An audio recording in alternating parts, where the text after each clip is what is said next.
Chancellor Rachel Reeves has revealed that a date has finally been set for when the autumn budget will be announced to the nation. And Defra is to end young farmers' discretionary grant funding. This is your Week in Farming with me, Mia Williamson. This week was Love Lamb Week, an annual campaign promoting the benefits of eating lamb. It was founded a decade ago by Cumbrian sheep farmer Rachel Lumley. The campaign promotes lamb's taste, nutritional benefits and the sustainability of UK sheep farming, celebrating farmers and the landscapes they manage. Many got involved, including the Ulster Farmers Union, who proudly shone a light on Northern Ireland's dedicated sheep farmers, the resilient backbone of rural communities who produce premium lamb. Get in touch and let us know how you got involved this year. Now on to milk prices. First Milk has announced that its milk price for a standard manufacturing litre will be reduced by 1 pence per litre from October 1st. The new price will be 43.85, including the member premium. Commenting on the announcement, Mike Smith, Farmer Director and Vice Chairman, said after a period of relative stability, trading and market conditions are now becoming more challenging, which is affecting overall returns. Arla has announced a 0.87 pence per litre milk price drop from September for conventional milk. The organic price will remain unchanged at 57.86.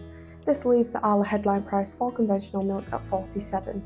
Arla said global milk supplies are increasing both globally and in the EU. Retail sales are flattening and commodity markets are adjusting down on the back of a period with high volatility during summer. The outlook is softening from commodity markets and a shift in the supply and demand balance. Organic markets are firm. To mark the start of a new parliamentary term, the Tenant Farmers Association has issued a 6-point reminder to the government as to how it can avoid devastating UK farming with its planned changes to inheritance tax. Here are some key asks. An increase in the combined APR and BPR threshold from 1 million to 2 million, and that the new threshold should be transferable between spouses and civil partners. Provision for elderly and terminally ill individuals to pass down the business assets without paying tax. Adjustments to be made to the inheritance tax residents nil rate band, and that agricultural landowners letting land and holding on secure tenancy agreements must be shielded from having to pay tax. And instead of targeting inheritance tax reliefs, the government should look at making changes to capital gains tax relief. Chancellor Rachel Reeves has revealed that a date has finally been set for when the autumn budget will be announced to the nation. It will be delivered in Parliament on November 26. Following last year's bombshell revelation of changes to APR and BPR in the budget, farmers have held protests and rallies across all 4 corners of the UK to air their dismay. Confirmation of a date could now provide farmers with a definitive timeline of ways they can maintain lobbying efforts over the next few months. Repeated pleas from farm leaders to meet Ms Reeves personally to discuss the impact of tax reforms on family farms has fallen on deaf ears for nearly a year. The Chancellor has revealed a glimpse that November's budget statement must go even further in how it can benefit working people, along with the government's successes so far. And a grant used to support the development of young farmers is not going to be renewed, to the disappointment of politicians, rural clubs and the wider farming sector alike. The National Federation of Young Farmers Clubs has confirmed that Defra will not renew a discretionary grant, a form of financial assistance where the awarding body exercises judgment, which has helped to support the development and training of young farmers.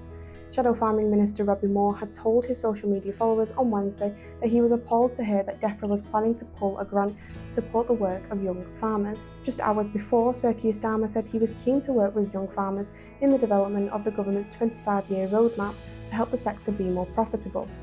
Dedicated to young people who have a love for agriculture and rural life, Young Farmers said it was disappointed to learn in July that Defra's funding would not be extended.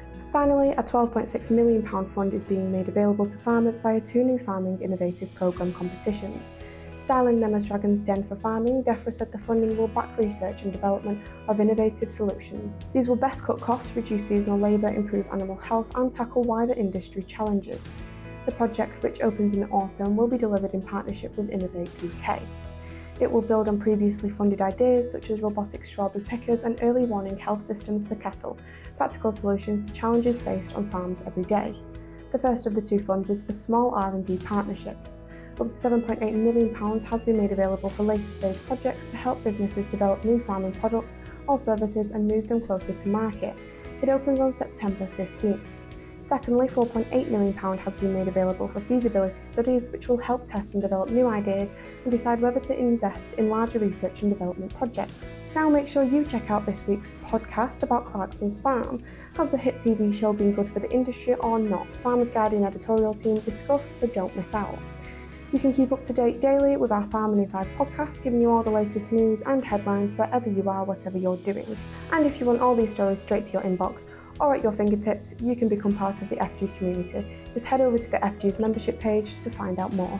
That's all from me, but we will be back next Friday for another Your Week in Farming.